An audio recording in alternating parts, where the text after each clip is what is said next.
Greetings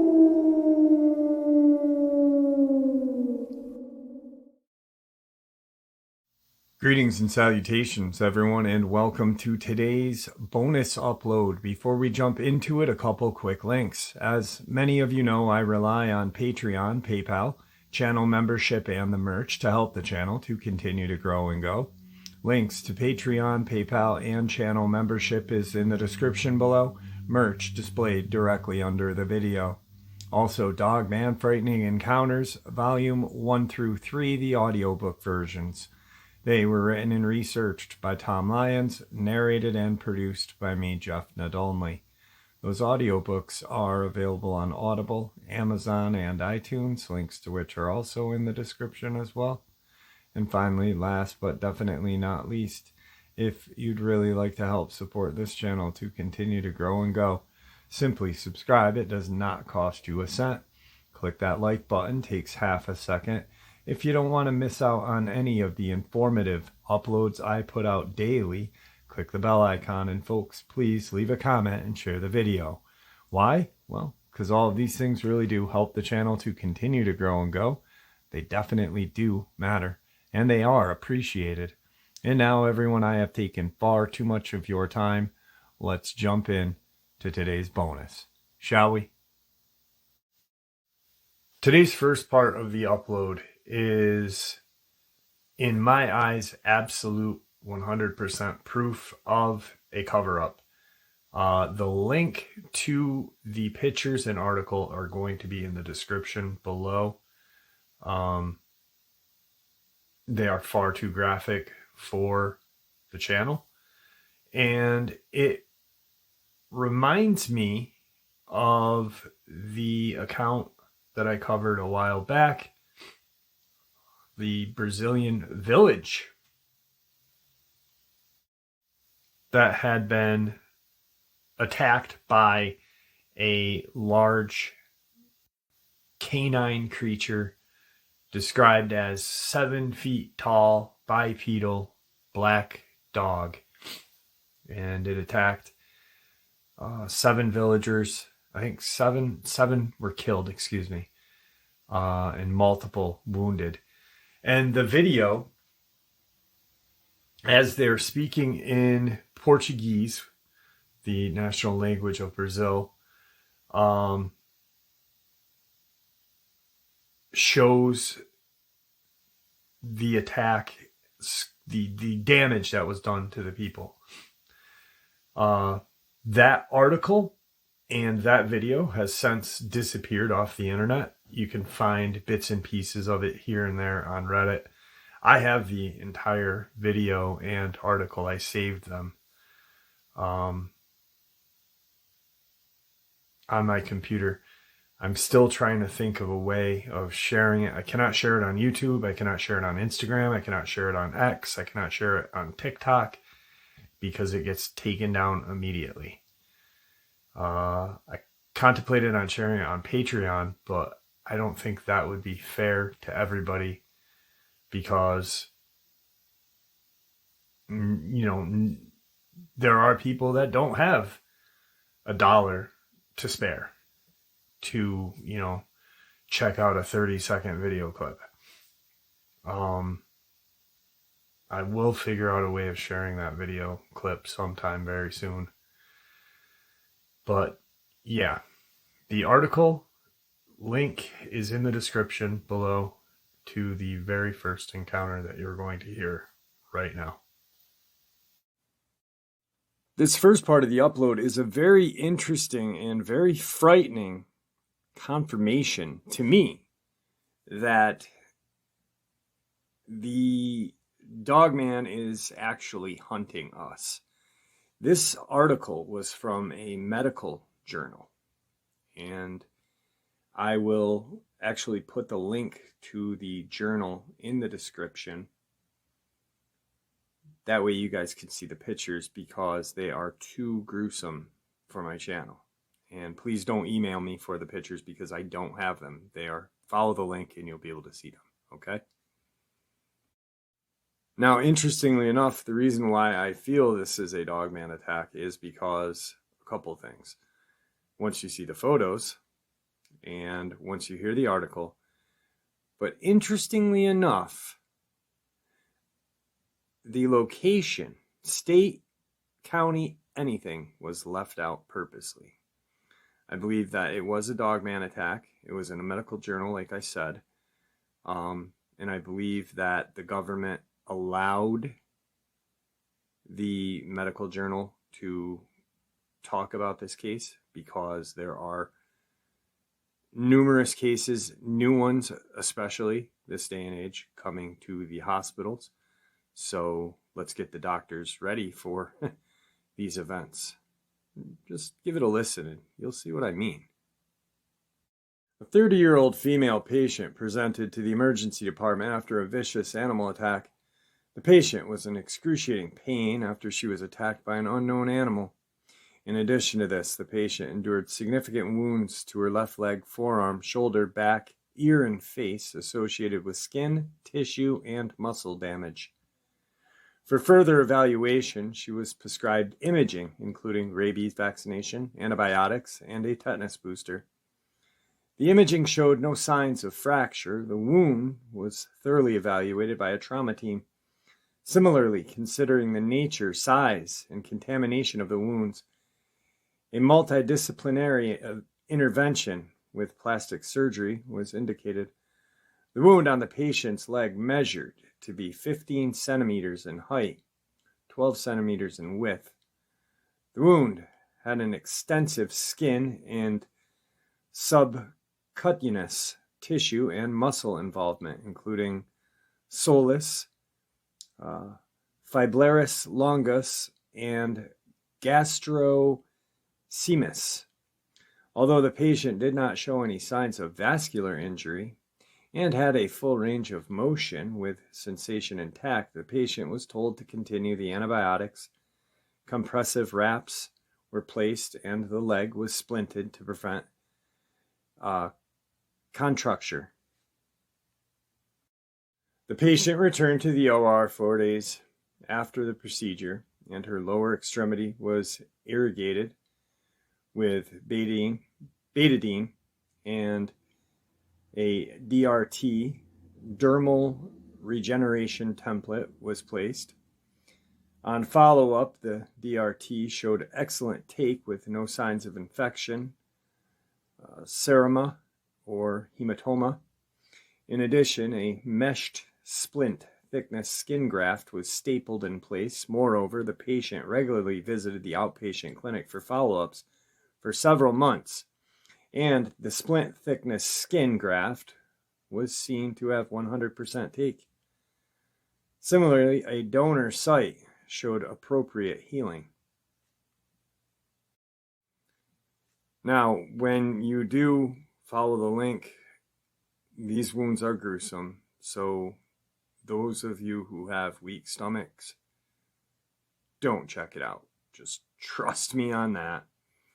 But for those of you who do, once you see it, once you hear what I just shared with you, and think about why this medical journal was allowed to share this, but didn't include the state or county or anything, it's almost like it was a prep for what is to come, what the doctors and specialists are to expect. Like the government says, all right, these things are, 2021 was a savage year for attacks. Let's get the doctors ready. Today's second part of the upload. It's worth mentioning, in the United States Infantry, Army, P is a police officer. Both have been in firefights and keep calm. We are freaked out. My heart is racing just thinking about this. Before I start sharing this, just so you know, before last night I've had 0 encounters with paranormal, cryptids, or anything of the sort. They interest me as stories and such, but I never put too much stock into them. 2 nights ago, myself and my friend P were out hunting in my timber in Illinois. It's a large area with miles of woods and fields surrounding it. There isn't a town for about 10 or 15 minutes, depending on which direction you go. Anyway, we're out last night at sunset and a bit beyond that when we start to get this weird feeling. We set our bait in the fields and things are fine. No bites or yotes yet. We decide to move our bait closer to the timber and post up on top of some hay bales and sit along the timber line. We had our backs to the woods. We started hearing noises, but chalked it up to raccoon, possum, etc. We also saw some deer right before we sat up. We started to hear this weird whistling sound coming from off in the distance. It started as soon as we got near the area with the woods. At first it sounded like a bird, but it sounded weirdly metallic, broken sounding, and extremely consistent. It off as a bird for a while and went back to our hunt. We both had AR-15s and 9mm handguns. The whistling continued, and it unnerved us more and more as it happened. It started happening across the field at another tree line. We started to get feeling that we were being watched. We later theorized that the whistling might have been some sort of communication or tracking method. We started to get more and more spooked till we left to go pick up some of our friends. We were going to do a bonfire there, so we head back to the car, which is parked along another section of woods. When all of a sudden everything goes quiet. The wind stops, the bird stops, the bug stops. Silence. Then all of a sudden we hear the whistling again, and it's coming from every section in the woods. There's rustling coming from everywhere. We jump into the car fast and haul out of there. We go and pick up our friends who really don't believe us. A and C believe in cryptids and paranormal, but think we may be imagining things. Well, another A thinks that we're just being paranoid. So anyway, we pick them up and head back to the area. We'll call it Moody Farm. And we want to check things out. So we load up the rifles, distribute guns, and head out. A and A stayed back at the car, while P, C, and I went out and looked around. The whistling started as soon as we got out there, and C started to realize that maybe we weren't lying or playing a prank. This is where things start to get really pinging my danger signals. Like crazy, we push further along the trail and start looking for where our bait's located. Before we left the last time, we said out loud that we'd check it when we got back. We reached the bait and still heard the whistling. I get this random thought that maybe the bait is now being used for us instead of the coyotes. C sees the eyes this time as well and starts to freak out a bit. We pushed further in, and we hear this strange noise. I called for a halt. P and I set up a good perimeter, as best as we could, instructing C to watch the flank. I call out to the woods instructing whoever's out there to come out, that they're on private property. I'm armed and I will shoot if I feel threatened. Suddenly P yells out, "What is that thing?" I snap over to look and I see this blur of movement from behind the hay bales. It was covered in shadows and I couldn't see it super clear, but to me it seemed as if it was 8 or 9 feet tall, trying to hunch over to around 6, and it was moving very fast. I yell out for everyone to move, and I pop 3 shots off at it in my rifle. At first we're moving swiftly, but at ready high. We have P out in front with C in the middle. P is watching the woods while C is trying to cover the bean field. I'm watching flank. We're trying to get back to the group. I catch another blur and pop another 3 shots, trying to lay down some suppressed fire to whatever that thing is out there and following us. The whistles start to ring out loud now, and I hear a large cracking noise from the woods. I give the order to run. We start running in the same marching order, P, C, myself. Every 25 feet or so, I'd turn and fire a few shots off in the woods, in hopes of scaring off, covering our asses against whatever this is. We get back to the car, and A instantly thinks we're messing with them. We load up and head out of there. It may be worth mentioning that we saw a group of deer in the entrance to the field both times before all this started. Drove up to the barnyard where we were going to have our fire and tried to calm down a bit, but it didn't end there. I believe we were chased all the way to the barnyard. I didn't really see any of what happened next because I was reloading magazines and messing around with other stuff.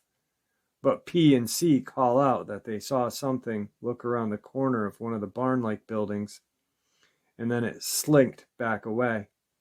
They also claim to have seen some sort of face looking at us through a hole in the wall. I make the call to leave and we start to head out, except for some reason A cannot see out of her rear mirror and has to have P direct her out. So he's out there extremely exposed trying to guide her car out. I pull up close to them and then jump out trying to help cover, get some extra eyes out there. We eventually make it out and driving back to my house, which is only 3 to 5 minutes away. Flash forward the next day at around noonish, and I get a great idea to go out there alone and check the bait piles. I never made it to the bait. The whistling started really quick. I then heard sounds like something running through the woods, crashing actually through the woods. I've never ran so fast in my life. I've had this strange sense of dread since then. Thankfully, it's gone now because it's making me extremely paranoid. I don't know what you guys think about this, but that's my experience. Today's third part of the upload is a subscriber submission. I have multiple encounters. I have a dog, a Borble, but he's not 200 pounds. He's like the US version. He's mixed with a boxer so they could control the size. But let me get on to my experience. He ran away for some days in the woods.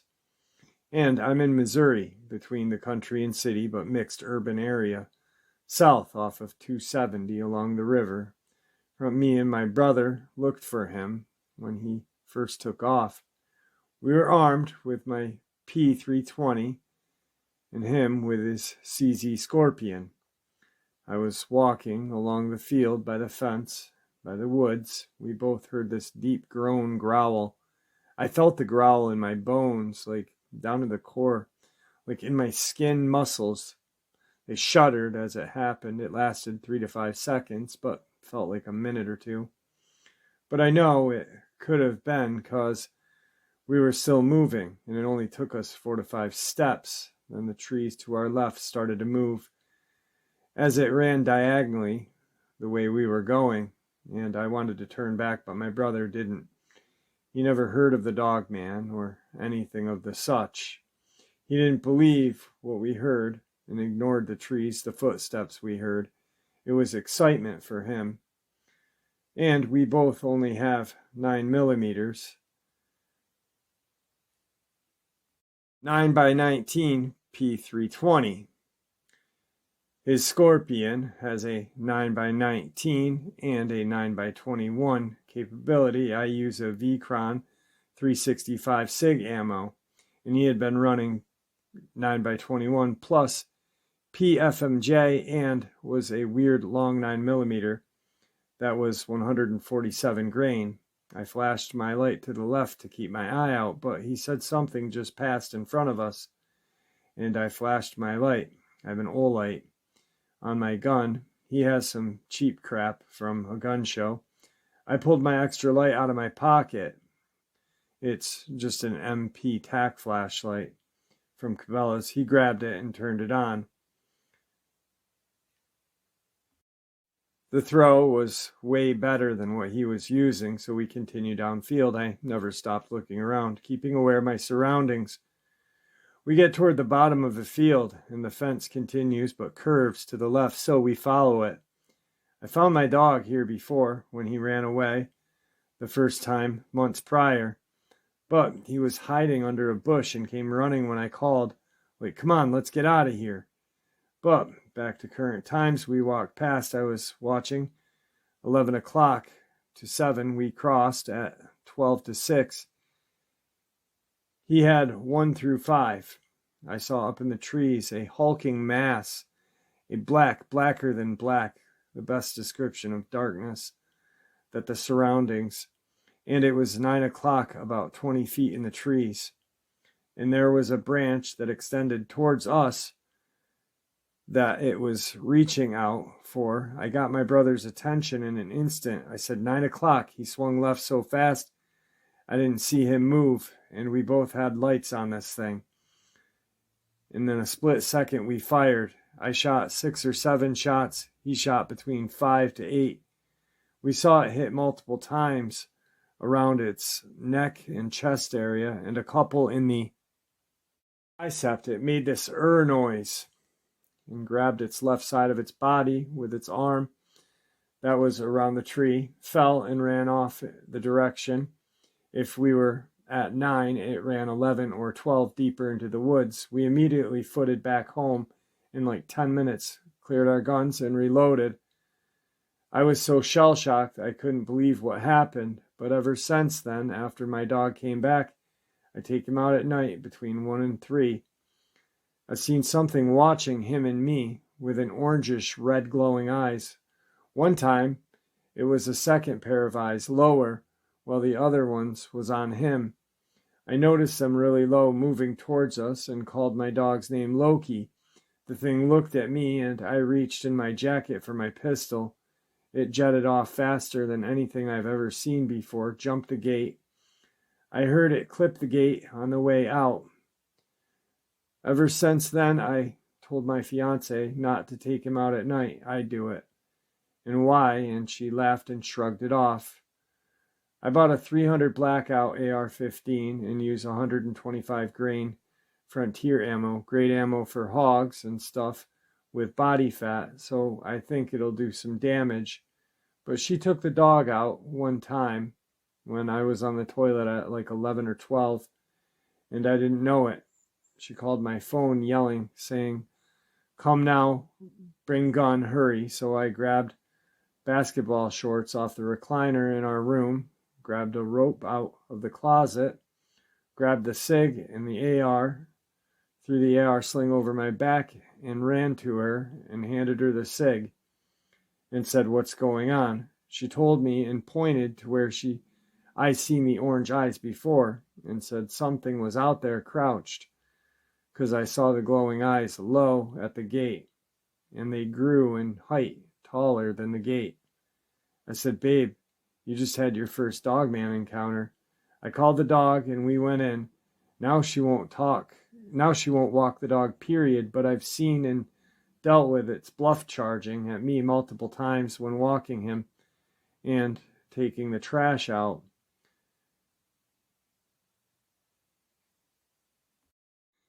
Today's fourth part of the upload is a subscriber submission. I've not talked about this experience for quite some time, but first, I live less than a half a mile away from a lady who was killed in Durango, Colorado, and I've lived here in the Four Corners for most of my life. This is a supernatural element to this place, cursed. The ancient ones built multiple ancient cities all over this area, like Chaco Canyon, massive complex, and Mesa Verde. As a kid, my parents bought some property on Ruins Road. It's close to the Aztec ruins. It's another Anasazi complex, and these ancient ones just mysteriously disappeared in the past. My parents got 2 acres east of the ruins and moved us in when I was just about to turn 15 years old. It's a beautiful place, beautiful piece of land right next to the river, but the place gives me an uneasy feeling even after all of these years. When we got settled in, I made friends with most of the neighborhood kids my age. There were 2 girls that lived west of me, and I didn't have a problem sneaking out at night to see Laura. She was the same age as me, and we both had a little crush on each other. So, me being the one who would head out at night to sneak into her room, it was no problem for me to walk down the Ruins Road at night. After a couple weeks of this, I had one of the most terrifying experiences of my life. It was about midnight, and Laura had to go with her parents in the morning, so I was going to head home so she could get some rest. I started back on the trails to Ruins Road, and I heard something moving throughout the cedar trees. I stopped and looked around to try to see what was making these noises. When I stopped, the noises stopped, but every time I started walking, I would hear the same noise coming from behind me. I hastily made my way to the road. For some reason, I figured I would get away from whatever was following me once I made it to the road. It was a very dark night, but the moon was out, and when the clouds would clear, the night would lighten up good enough to see what was behind me. But whenever the clouds would cover it, it was so dark I couldn't see much. I kept hearing the noise, and I kept up the pace. I was moving, for fear was overwhelming, a deep sense of fear, almost like I was going to die. I started to hear this tapping of whatever was behind me on the asphalt, like nails hitting the road. That's when I thought my heart was going to come out of my chest. I stopped and turned around. I could see it now, with no trees to cover it on the open road. It was huge, dark, and terrifying. It was at least 7.5 feet tall. Eyes were glowing red. The silhouette was hulking, broad shoulders, just massive. It was probably 20 yards away from me, but as I saw it might have been closer. I turned and ran as hard and fast as I could. It was right behind me, moving up to me. I ran till my chest was on fire, breathing so hard my legs were going to give out. I didn't know what I could do to defend myself against this beast.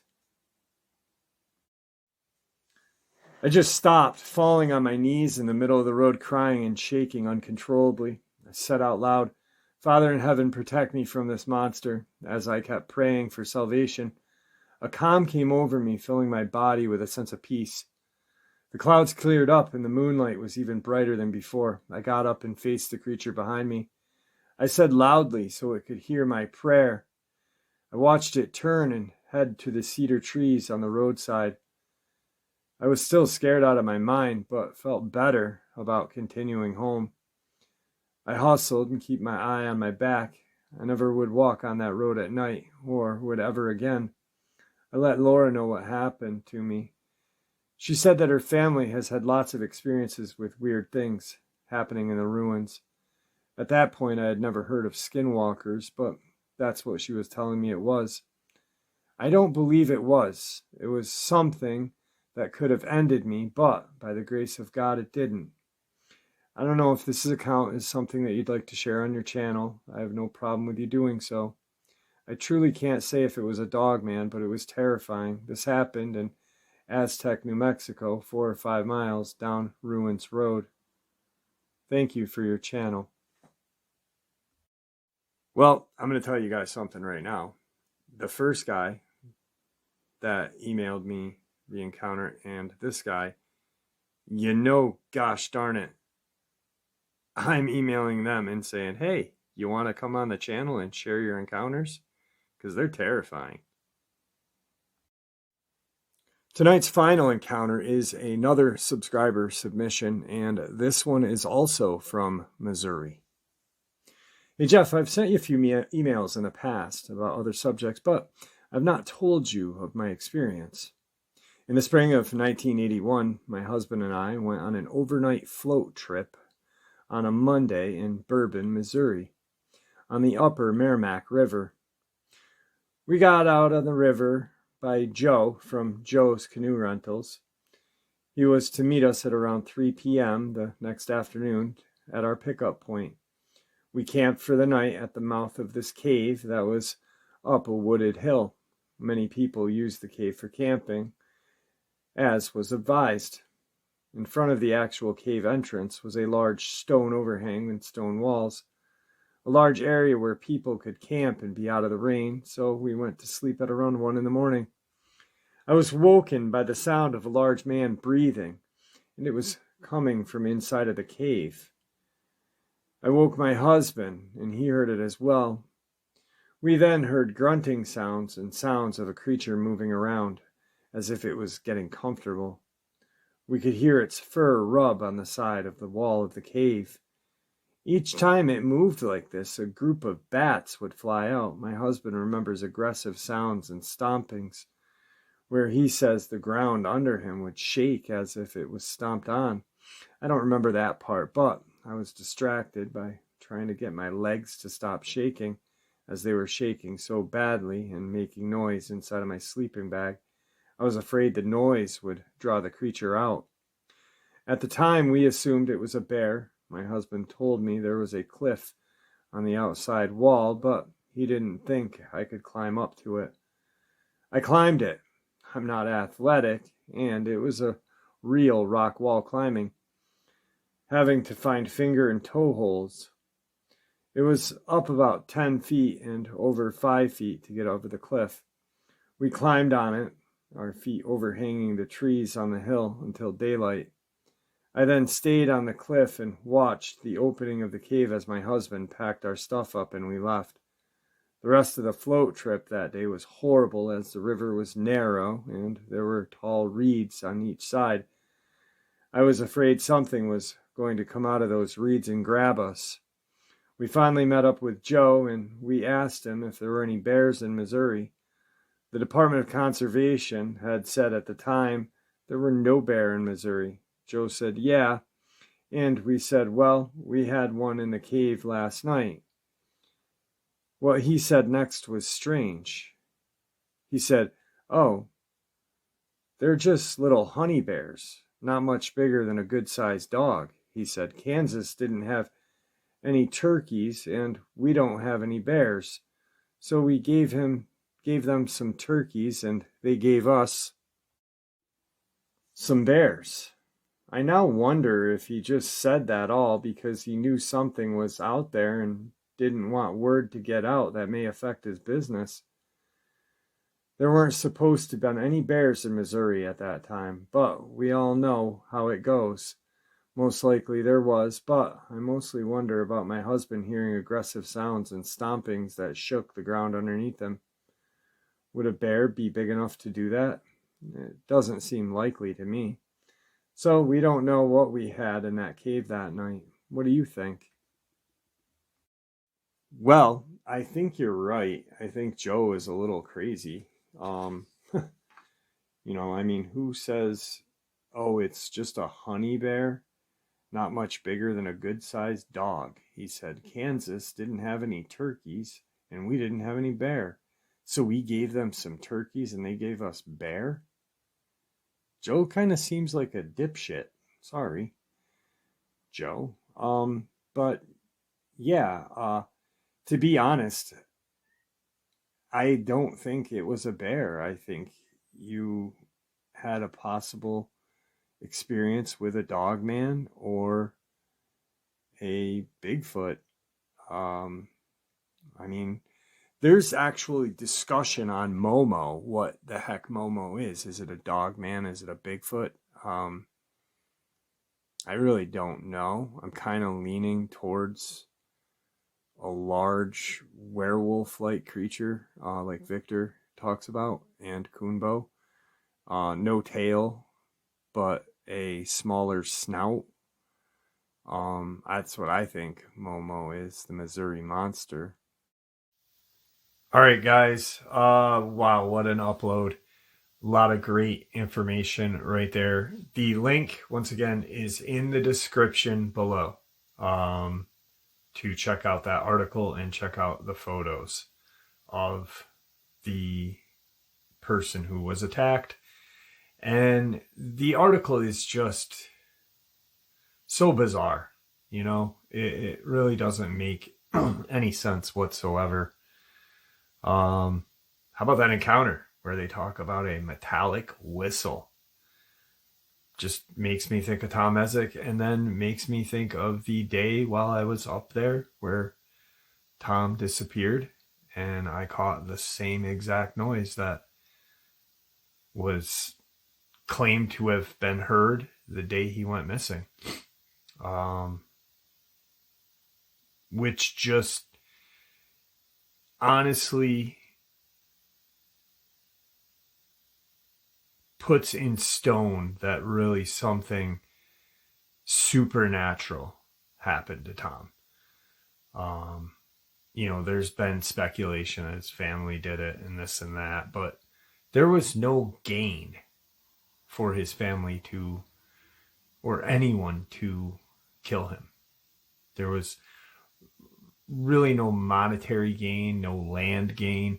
I could see if he was like a millionaire, had acres and acres of land, but there was no, so it makes no sense. And these cases are they're just going to continue to happen. And that's why it's important that we never forget these cases. And there you have it, folks. I do hope you all enjoyed today's bonus as much as I enjoyed sharing it with you. I'd like to thank you all for supporting the channel. It is, after all, your support that helps this channel to continue to grow and go, and what gives us all a place and a chance to share our experiences and theories judgment-free. Everyone is simply treated with the respect that we deserve.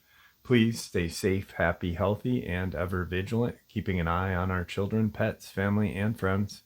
These creatures are real. These events have happened. Share this information with those you love and care about, and it may just help save their lives someday. Until next time, never stop asking questions, never stop searching for the truth, and God bless you all.